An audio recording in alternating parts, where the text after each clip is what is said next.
Example 3D. Will Devin spend exactly $10 if she buys 300 grams of peanuts and 400 grams of raisins? Well, we can use the graph to determine that, or we can look at it algebraically, and we're going to do both here.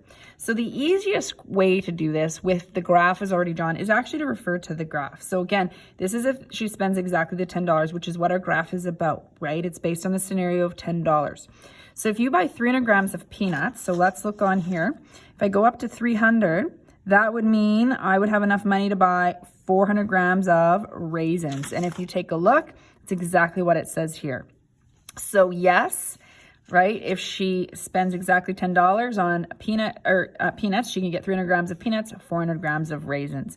So let's say yes, because, and we want to relate this to the graph, 300 comma 400, which again is peanuts versus raisins, is a point on the graph.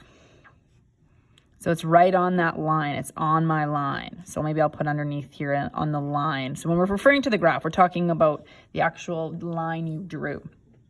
If we wanted to determine this algebraically, what we would do is we would substitute in 300 for P in the equation we came up with and 400 for R and see if it really does equal the right-hand side, which in this case is 0. So we would use our formula, our equation. It wouldn't matter if it's in general form or if it's in general form rather or in slope-intercept form. Like if you had this as your equation and didn't bother to figure this out, that's perfectly fine. You would still plug in the y and the x value, or sorry, rather r and p. So let's just use this one since this is the one we did find in the end. So if I plug in 300 for p and 400 for r, let's see what we get when we evaluate that left side.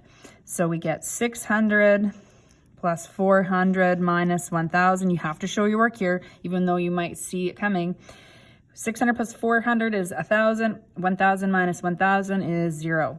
So because the left side equaled the right side, then yes, this is true. So yes, 300, 400 is a point on the line, okay? Or the answer is still here as well.